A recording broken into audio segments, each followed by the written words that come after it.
Arsenal just got scarier. I genuinely think after this painful international break, we are going to see the best of them. Martin Odegaard is expected to be back, although there are some reports saying he may be out until early December. Also, you've got Mikel Merino, who should be back to full fitness. And I want to talk about how they have been the best team so far in the Premier League. I know, of course, they're not top of the league. We spoke about this last night on the Top 6 show on the Football Terrace. Make sure you go and check that out. And I want to kind of explain my opinion and the way I look at the Premier League table as of right now. And I think we need to go into a deeper dive on the context of that.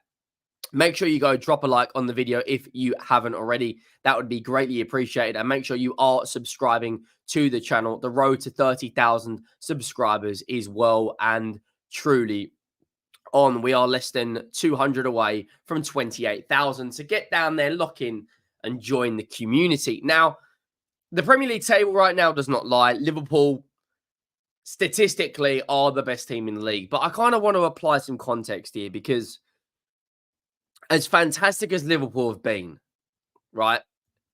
If you look at the Premier League table, they are currently sitting on 18 points and City and Arsenal are on 17. But I want to apply some context here because Liverpool have only played one Big Six side. And they've really only had, I would say, Man United away is the only game where Liverpool potentially you could maybe see them slipping up. Whereas Manchester City have played Arsenal at home and Chelsea away. Arsenal have played Manchester City away, Tottenham away, and Aston Villa away. And they're only 1 point behind Liverpool. They've also played Brighton at home. They have by far, out of the top three teams, had the most difficult fixtures. Bearing in mind, in 2 of the 7 games they've played this season, they've had very controversial red cards. Now, I personally believe if they didn't have a red card against Brighton, and if they didn't have a red card against Manchester City, they would have won both of those games, which would mean, if you look at the league table again, Arsenal would be on 21 points. I honestly believe when they were 1-0 up against Brighton, they managed that game out. And the last 10 minutes of the first half, they were the better side against Manchester City, where Gabriel had 2 opportunities to score, put one in the back of the net, and they went 2-1 up at halftime. If it wasn't a refereeing madness, because we saw last night, a Greek player kick the ball away, was not booked for it. And this is what we talk about with the inconsistencies of the referees. We saw it in the Spurs-Brighton game as well. A Brighton player, again, kicked the ball away, was not yellow carded. Yet when it seems to be an Arsenal or a Man United player, they get booked. Now, I honestly believe Arsenal are about to get scarier. Mikel Merino will be fully fit. Calafiori has been very good so far. Bukayo Saka at the moment is kind of Arsenal's Kevin De Bruyne in terms of creating chances. He's created more chances than any player in the Premier League this season. And when Martin Odegaard is back, they will be a completely different team.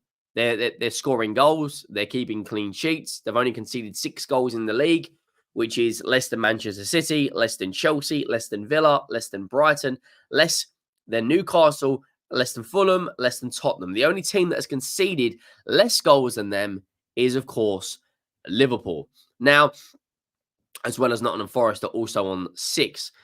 Bearing in mind they've played 2 games with 10 men and they're still only 1 point behind Liverpool.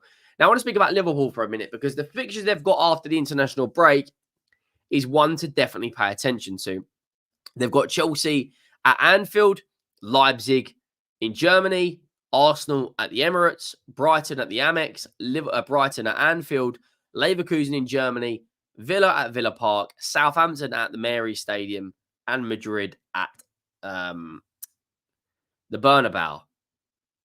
And bearing in mind they'll have no Alisson. I said yesterday in yesterday's video, I think they'll cope without him. But they've got 10 games now, up until the 4th of December, an incredibly tough run of games.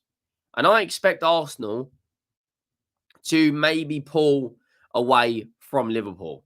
When I look at City's fixtures, they've got Wolves away on Sunday after the international break, Sparta Prague, Southampton, Tottenham away, Bournemouth away, Sporting Lisbon away, Brighton away, Spurs at home, Feyenoord at home, And then their December run of games is pretty tough, where they've got Liverpool, Forest, Juventus, Villa, United, if they have a new manager. So I think people are sleeping on Arsenal right now. This isn't me, you know, I'm trying to give a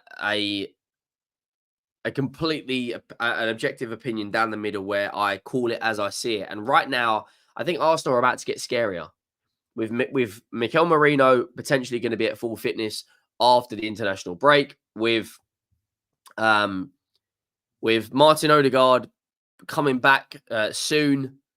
With how good Calafiori's been in terms of Arsenal's new secret weapon. I look at Martinelli's back in goal scoring form as well. There's a lot of things right now to be positive from um, from Arsenal. And when you look at their fixtures they got coming up, if you look at the same time frame up until early December, don't get me wrong, they have got a tough run of games with Bournemouth away, Shakhtar Donetsk at home. I think they win both of those games.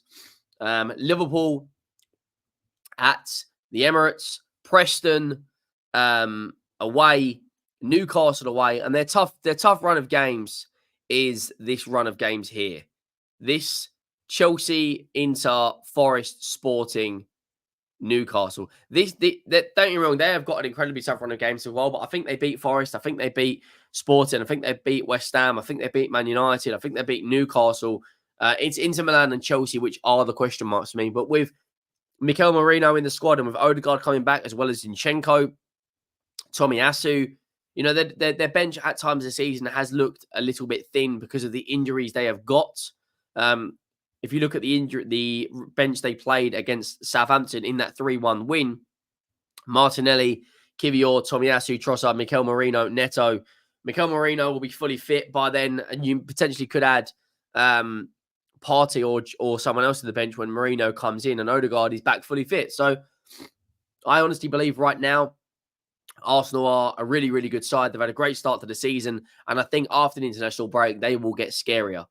And I think genuinely we need to take them a lot more seriously. Edu apparently has met Victor Gyökeres's agent, which is very, very interesting to hear, because if they go in for him in January, that will be a monumental signing. And there are some reports coming out saying Odegaard is out until December. Well, as you can tell by the title, they have played this dark art style of football, and they've managed to get through these games without Odegaard, so I think they can carry on. They beat Tottenham without Odegaard. They beat Bolton, drew with Atalanta, beat Leicester, beat PSG, beat Southampton. They went to City away without Odegaard. If he's out until December, he'll be back just in time for the Man United game. I think they beat Bolton, Shakhtar Donetsk, Preston, Newcastle, and Bournemouth all without him. That question marks over that Liverpool game, because if Arsenal and Liverpool have both got fully fit squads, that will be a very, very interesting game. One thing that's worth noting is that Arsenal play Shakhtar Donetsk at home, so there is no travel, whereas Liverpool will be playing RB Leipzig away. The probability right now, Arsenal are going to be clear favourites, and Arsenal play on the Tuesday, whereas Liverpool play on the Wednesday. As you can see right there, Arsenal played before Shakhtar Donetsk Tuesday, 8 o'clock, whereas Leipzig face Liverpool Wednesday. So there's 1 day extra rest. Plus, they've got the travel involved for that game on Sunday at 4:30. I generally think right now Arsenal are in a very, very good position. When they get all their players back from injury, I don't see why they can't go and win the league. Rodri's got this huge injury. He's going to be out for a long period of time.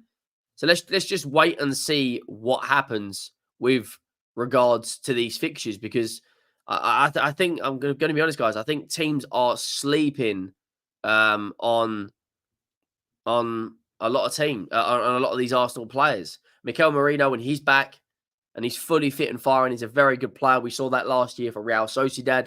We saw his dagger in the Euros for Spain against Germany. And I think if they bring in a Victor Gyökeres in January, then it absolutely changes the game for Arsenal. It really does. Let me know your thoughts down below. And I really rate the fact that Arteta doesn't just have his kind of tiki-taka high press. he's kind of got this dark art side to his game. And I think all the best managers have a different plan A and a plan B. And we're really starting to see that. I don't understand how you'd expect him to play away at Spurs, away at Villa, away at City, but still the criticism at times is absolutely ridiculously high. I understand he's a very good manager. I understand they've got to win the league this season, but in terms of where they are right now, I think they are on target to do that. Let me know your thoughts down below. Make sure you have subscribed to the channel. Do you think, what are your thoughts on Arsenal after this international break? Fixtures they've got winnable games. Mikel Merino will be, hopefully, for Arsenal fans, for rival fans, I hope he stays injured. But for Arsenal fans, he'll be hopefully back in the team. Let me know your thoughts down below. Make sure you drop a like. Make sure you have subscribed. And I'll see you on the next one. The road to 30K is well and truly on. Let me know your thoughts down below. I am out.